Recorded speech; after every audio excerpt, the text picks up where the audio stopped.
Salam, selamat berjumpa lagi dengan saya Gunter Sianturi dalam acara Renungan Firman Tuhan yang kali ini dengan tema karma.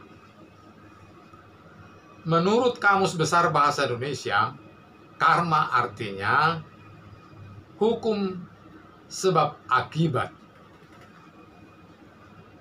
Ada akibat karena ada penyebab.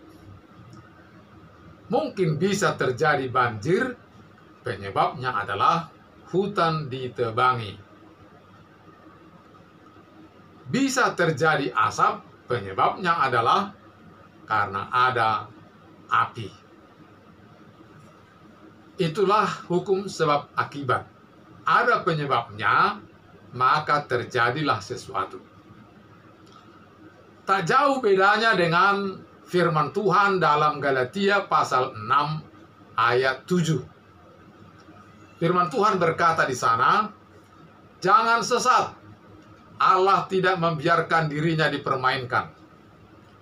Sebab apa yang ditabur orang, itu juga yang akan dituainya."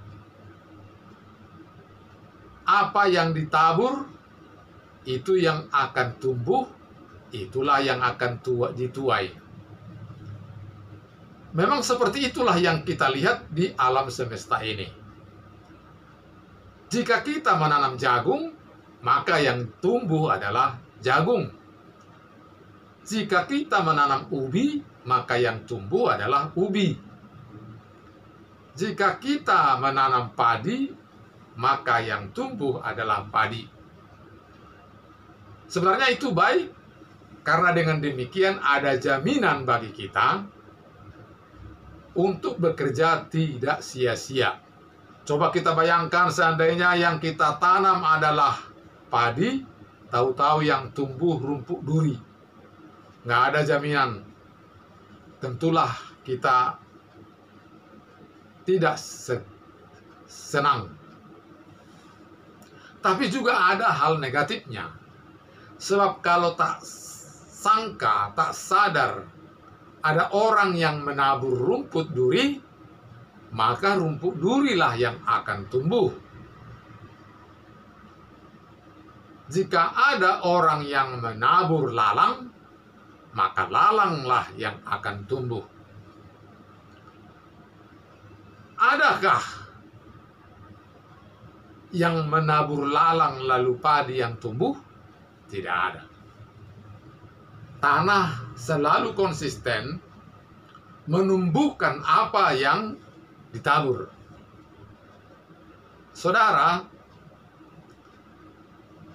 apakah yang dimaksud dengan menanam? Saudara, apabila saya menabur yang baik, maka yang baiklah akan kutuai. Apabila saya menolong orang, maka saya pun pastilah akan ditolong orang.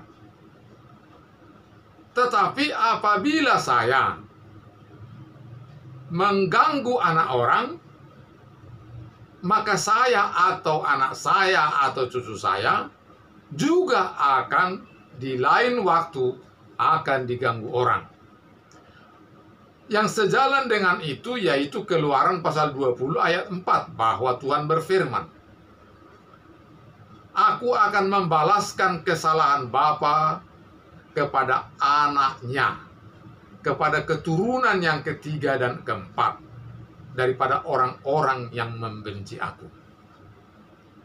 Jadi, tuaian yang akan terjadi itu bisa langsung kepada saya atau kepada anak-anakku. Jika aku pernah mencuri harta orang, maka jangan heran kalau satu saat mungkin saya atau mungkin anakku atau cucuku akan juga dicuri orang hartanya. Jika satu saat aku pernah menipu orang, maka jangan heran kalau satu saat hukum karma ini akan datang. Orang akan menipu saya atau menipu cucu saya. Jika satu saat aku pernah mencabuli anak orang, maka jangan heran, satu saat keluarga akan juga mengalami seperti itu. Jadi hukum tabur tuai atau hukum karma ini, itu sudah hukum alam. Hanya persoalannya banyak orang, kalau ia mengganggu orang, ia tidak mempersoalkannya. Tapi kalau orang mengganggu dia, dia marah. Tapi sebenarnya itu adalah hukum tabur tuai.